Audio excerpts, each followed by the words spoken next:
One, two, 1, 2, 3. Panapanahon ng pagkakataon, maibabalik ba ang kahapon?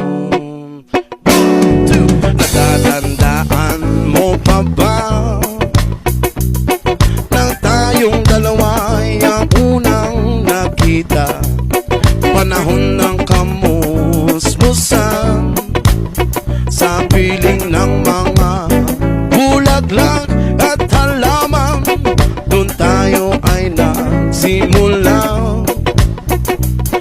mangarap pa umula. Natatandaan mo pa ba inukit mong puso sa punong mangga, ang inalay kong umambela, magkahawak kamay sa dalampasigan, malayang tulad ng mga ibon, ang gunita ng ating kahapon. Ang mga puno, halaman ay kabiyak ng ating gunita.